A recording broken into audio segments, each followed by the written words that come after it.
Happy Thursday, everyone. Welcome back to the show. In this episode, I'm talking with four-time boxing world champ Danny Garcia and his upcoming fight against Erislandy Lara on September 14th, right here in Las Vegas.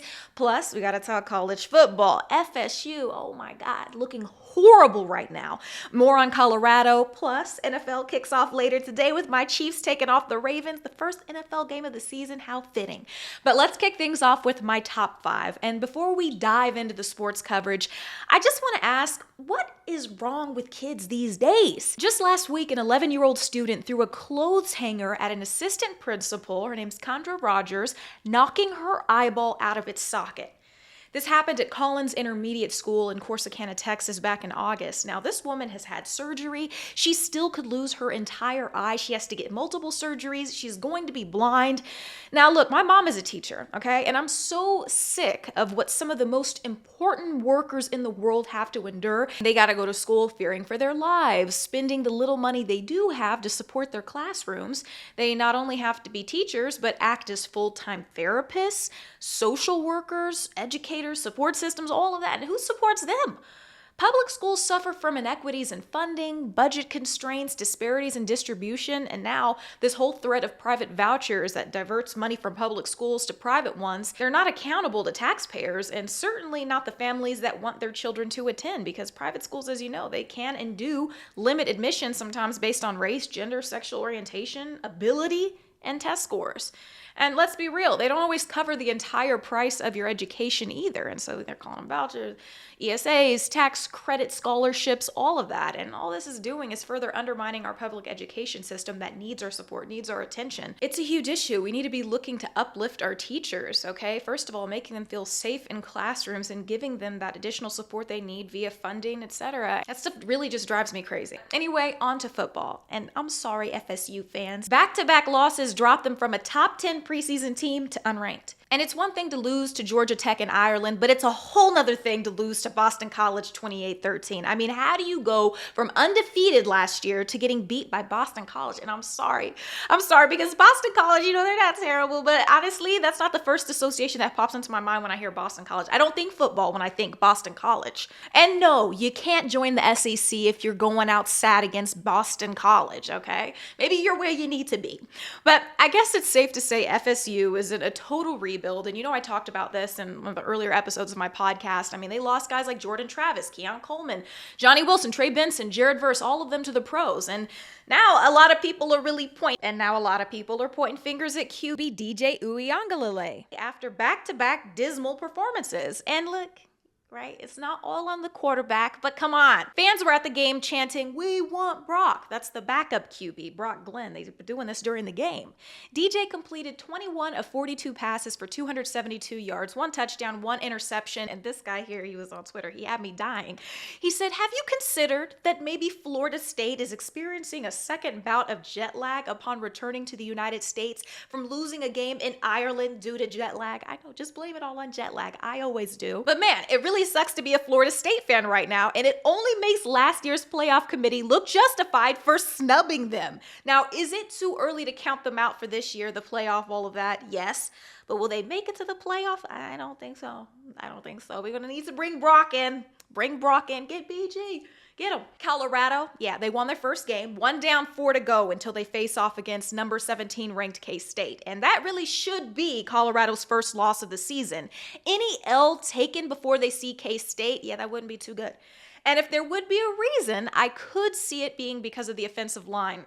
I'm playing a huge part in that. This last game against North Dakota, I mean, Shadur was only sacked like once, but that's because he held his own under pressure, going 7 for 9 for 185 yards and a touchdown. But we're talking about North Dakota State here, okay? And there are better teams on the way. Nebraska will surely be after that redemption round this Saturday. Coach Prime has to bag that, but of course the season's already getting spicy, as you know, with Colorado, for example, banning Denver Post sports columnist Sean Keeler from asking questions of Deion Sanders or anyone related to the football program. Now, the journalist, he can still attend football-related activities, and other reporters from the Denver Post can ask questions. Now, here's my take on it, okay? Right off the rip, this might seem extreme. Some might even go as far as saying it's banning free speech, but is it really? I mean, Sean Keeler is one representative of the Denver Post, okay? They didn't ban the entire Denver Post from asking questions, just one person, and I get it. Yeah, it can be a slippery slope. But critiquing coaches is one thing, but calling them false prophets like Keeler called Deion Sanders, that's a whole other thing.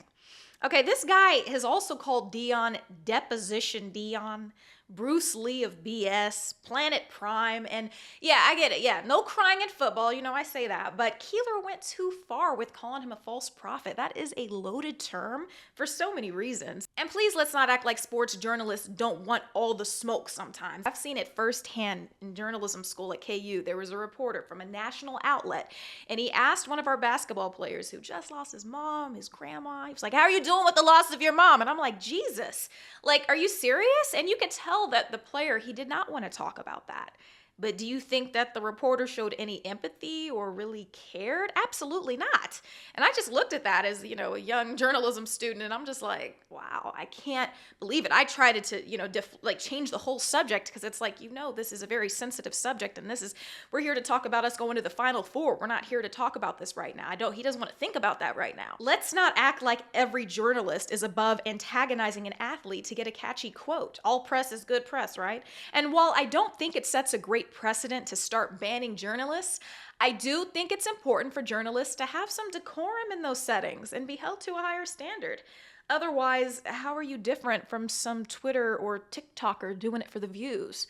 You reap what you sow, and no matter how you feel about Deion Sanders, his impact as a football player and coach, absolutely undeniable. And the press needs to put some respect on his name. Now, I'd usually take this opportunity to talk about my Chiefs and that three-peat we're after this season.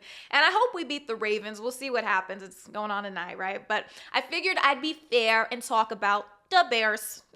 The Bears, right? Because they haven't been worth talking about for a long time. But things are different. Things seem different this year. Things look, dare I say, winnable.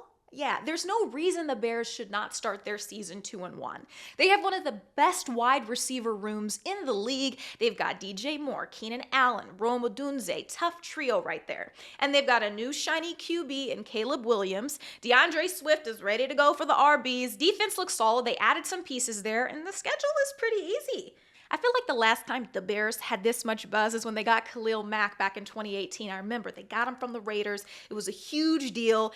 And that was a winning season, too, if you remember. I know everybody in Chicago does. And it was the first playoff appearance since 2010. Didn't win, though. Now, here's a funny fact about the Bears. The Bears have the longest playoff winless streak in the NFC North. Last time they won was 13 years ago in January 2011. But I think this year will be a bit different. All right, how do you watch your sports?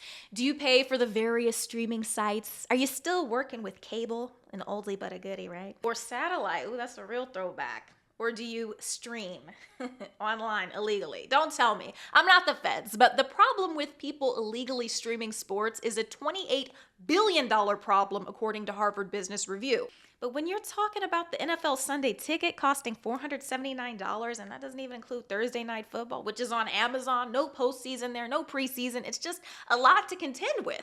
But at least on the boxing side of things, His Excellency Turki Al-Sheikh says he's going to cut down pay-per-view prices for the rest of Riyadh's season. But if you ask me, pirates are gonna pirate. But since we're talking about boxing, all my boxing fans, get ready. I'm talking with four-time world champ Danny Swift Garcia. He's got an upcoming WBA middleweight title fight right here in Las Vegas against Erislandy Lara, happening on September 14th. So I'm talking with him about what we can expect, how he's been doing, and, you know, his thoughts on Canelo, Terence Crawford, Tank Davis. Check it out. All right, guys, we got Danny Swift Garcia in the building. What's good, my man? Thank you so much for taking the time.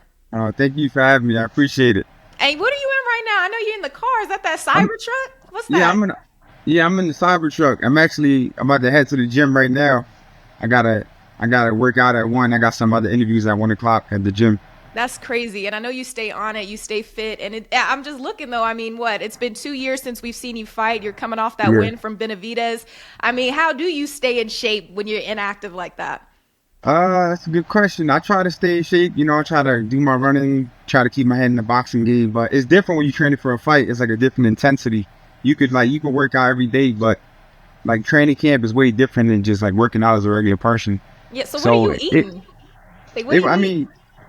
Well, I just eat a lot of chicken and vegetables. That's pretty much it. Okay. No, because sometimes you see Uh, these fighters like, and it's like they be on the juice, like green juices, and they be yeah, starving. But you always look right for your fights. yeah. Actually, I'm fighting at a higher weight now. No, so I feel good. My weight is good, but I tried the juices stuff before. Sometimes I still drink juices, but I had like a bad experience with the juice before. I juiced the whole camp. I was fighting Robert Guerrero in 2016 for the world title. I juiced the whole camp, and the day before, after I weighed in, I couldn't find no juice bars in Oh. LA, and my body went through like a withdrawal, Ooh. and I was just throwing up because I it was so used to me like drinking clean. Then when I was like drinking like regular stuff like orange juice and apple juice, whatever I was drinking, it just made me sick. So I never did it ever again after that. Man, that's crazy. I have so much respect for what you boxers do with, your bodies, how you can manipulate that weight and how you have to drop it really quickly. But you're no stranger to it. This is your 41st fight that you're going up against Erislandy Lara here in September. So I know what to expect from you. I'm a big fan, by the way. And so but you got to tell my audience what we can expect. Obviously, you're such a versatile fighter, counter punches going crazy. Your last fight against Benavidez, to me, I was like, I saw some like Mortal Kombat moves. Like, I was like, this is crazy. This looks like a video game character. Right. I don't know. Yeah, yeah. So that fight, I moved up in weight, so I wanted to showcase my boxing skills. A lot of people know that I'm a come forward type fighter, like I'm a banger, but I wanted to show people that I could box. So as I went up in weight, I wanted to show people that I have boxing skills. So with Lara, I just got to go in there and make adjustments because he's a fighter like me who has a lot of experience. He is the Yeah. champion. So I know he's just not going to let me have anything. So I definitely got my hands when I know I got to go in there and make adjustments and win this fight. Is it hard, like taking a break for 2 years and then coming back? What's that feel like? Yeah, definitely. There are some questions. I haven't fought in 2 years. I'm coming off a 2 year layoff. I'm fighting 3 pounds heavier than my last fight. So there are a lot of questions, but what I can say is that I've been working really hard. I've been training really hard. I've been sparring bigger guys. I've been putting in the work. Ever since I got the date for this fight, I never not went to the gym. So I dedicated my life, and I think it's going to show come September 14th. I just got to ask you because I know conditioning is a huge part, of a boxer's job, right? So, like how many Yeah. miles are you running on average every night or day, morning when you do it? Well, I never run less than 3 miles, and I never run more than 5. Because Okay. Bernard Hopkins told me that, in boxing, you got 45 minutes to get the job done. There's no overtime in boxing. So why do fighters run 10 miles when they never fight for an hour, 2 hours? So he said, always run for 45 minutes or less. Because I feel like Mayweather, out here in Vegas, that was always the thing. Like sometimes you'd see him running down Desert Inn or something with his whole entourage of people. But I know he Yeah. runs crazy miles, probably still now in his older age. Oh, yeah, yeah. I know Floyd's a gym rat. That's one thing I can say about Floyd. I have nothing to say about Floyd. Bad to say, he's a legend, and he's what every fighter should dream of being. I'm retired undefeated, made millions of dollars, and he's inspiration to a lot of people. It seems like you're on this whole new thing, like fighting every 2 years. But, on a serious note, obviously after your last fight, you told everybody that you'd been struggling through anxiety and depression. And so how are you Right. feeling now? I feel great. I didn't fight in 2 years because it was my idea. Boxing went through kind of a change. I was a Showtime fighter, and me and Lara were actually supposed to fight like last year in August, but Showtime stopped doing boxing. So I kind of felt like in that political thing where it's like I had to wait. So we had to wait an extra year for the fight to happen. That's why I didn't fight in 2 years. But as far as the anxiety thing, I just changed my mindset. It was a lot of pressure on me. I was the first like successful person in my family. I took care of a lot of people. I sacrificed a lot to be here. And I would just say it was probably just the pressure of everything, just being the main person in your family. And but now I just changed my mindset. I wake up every day, I try to be happy, try to change my mindset because really it's how you think, is the thoughts you put in your mind is how your day is gonna go. So I just try to be happy and try to go with the flow. No, I love that you say that because I was like, just some of these men, like, in my audience, for example, have come to me and been like, man, Demetria, it's hard out here. Like, I'm making $250,000 a year, but I got kids, I got a house payment, I got 2 car payments and stuff. So it's not easy for our men at all. No, definitely. I mean, if you got a good man, tell him you love him, you appreciate him, because that makes him feel happy. Just to show a man that, I appreciate your sacrifices, what you do for this family and things like that. That really motivates a person, just to show him that, you love him, you appreciate his sacrifices. And, vice versa. If your woman works hard and she helps you, always tell her you appreciate her sacrifices. And, and that means a lot, when people are grateful. Yeah. No, that's huge. That's major in a relationship too. But I know you're a girl dad, and so I'm sure that keeps you grounded. What, you have 2 daughters? I have 2 daughters and 1 boy. I just had a boy. He's 3 months now. Oh, damn. Okay, that's why I didn't know, because I was looking on your Yeah. Instagram and I was like, okay, I see the babies and everything, Philly Palace, and then so Yeah. congratulations, I just haven't Dad. been posting them because I've been training. So Yeah. I kind of like, when I start training and stuff, I kind of need like motivation on Instagram. I don't know why. I kind of get locked in. I kind of get away from it. But I still got to promote my fights. So I'm still posting like promotional stuff. Oh, no. I like the Tony Montana one where they had you Yeah. talking, but you had his having dying. Right. No, I love Scarface. In a perfect world, I have him walk in the ring with me. Oh, my No, goodness. if he's watching this video, and when it comes out, hey, walk into the ring with me. Let's make history. And I've never seen him do that, so this would be the perfect opportunity for sure, especially since you're a big Exactly. fan. No. Exactly. I love movies. I'm big on movies, and so I know you're in grind mode right now, but just on a light note here, like what are like give me like your top 3 favorite movies. Top 3 favorite movies: Scarface, Wolf of Wall Street. Oh, that's a good one. Yeah, I love that movie. And Waterboy. Waterboy. Yeah. Those are my top Okay, 3 that's a movies. classic mix. Yeah. Oh, Bobby Boucher, that was, oh my God. Adam Sandler like killed that role for me. I feel like they don't Yeah. make movies like that anymore. Definitely. No, those are probably my favorite movies for sure. I used to love Titanic too. That used to be my Oh top 3 my for a long time. God. I don't know why, but That's hilarious. it's still up there. Yeah. It's a classic. It's a classic, and it's so funny you say that because Vegas, where I'm at. I mean, a huge boxing town, so you always run into boxers. And so one of my good friends out here, Lonnie B, he's also a middleweight fighter, and so one of his favorite movies is Titanic, and he always be like, "I'm always watching Titanic, and I love that movie." And it's funny because you don't hear dudes saying that. So. Right. That was like the first movie that ever made me cry when I was young. What? Yeah, like when he died at the end. I mean, Jack Dawson passed away. But Danny, what did you think about the end? Didn't you feel like she had some more room on that little raft that he could have fit? Yeah. I mean, he found the peace, but he showed he was a true gentleman, I guess. Good guy finished the last place. But that's fair enough. I guess he guaranteed her safety for sure with that. But yeah, let's talk about, your beginnings, like, growing up in Philly and everything, East Coast guy. I mean, what was that like? Yeah, definitely in Philly. Like, Philly's a tough city. So, I was born and raised in Philly. So, every day going to school, I used to fight. But once I started boxing, I never got to a street fight ever again. I started boxing like when I was 7, but then I went back when I was 10 years old. And I never stopped boxing. And once boxing taught me discipline. So I never ever got in a street fight or anything else after I started boxing. Well, I feel like it requires all of your focus when you hear Tyson, for example, talking about it. And so when D'Amato got him, it's like now he had something to focus on. And it's like all of your energy is going into that. Yeah, for sure. It definitely takes a lot of discipline. And one thing boxing really taught me is like never judge a book by its cover. Just because somebody looks easy don't mean they're easy. Like I used to judge people like, he can't beat me. He looks easy. And sometimes those are the hardest fights.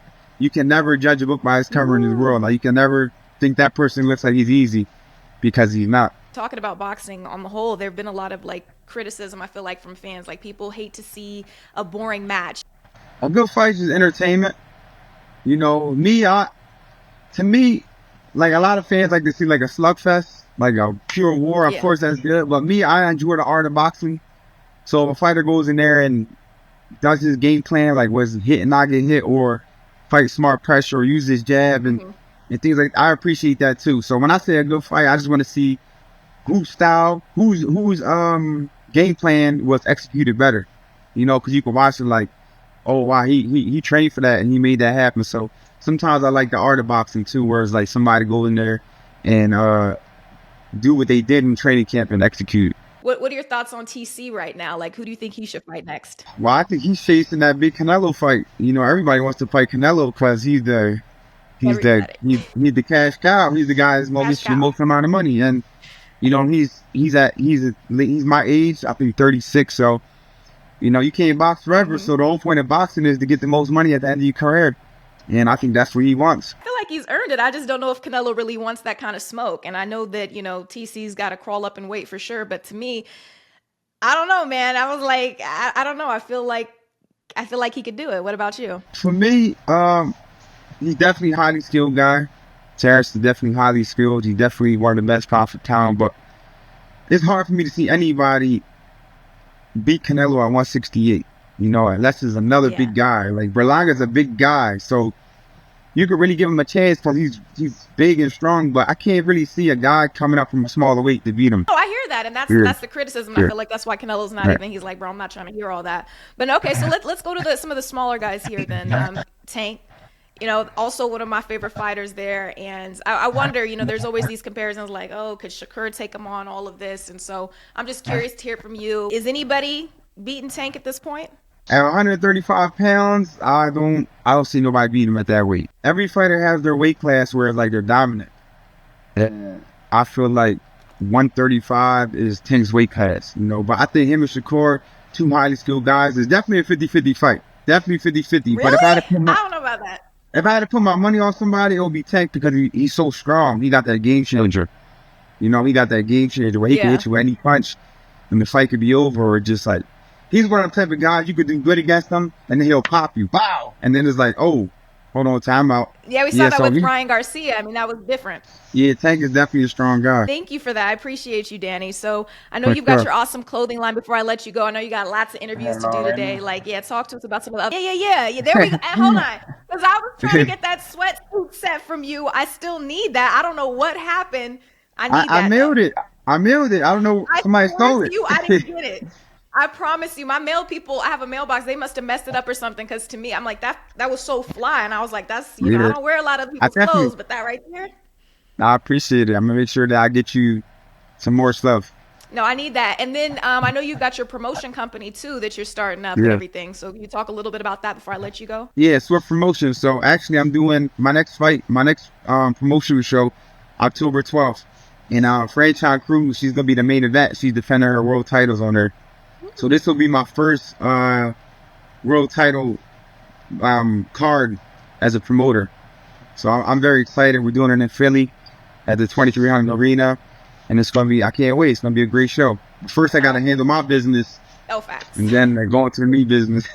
Wonderful. Well, thank you so much, Danny. I appreciate that. And congratulations on all of your success. And this is awesome. I mean, I'm going to be excited to watch the fight as well. So co-main event, September. I can't believe it's already here. But good luck.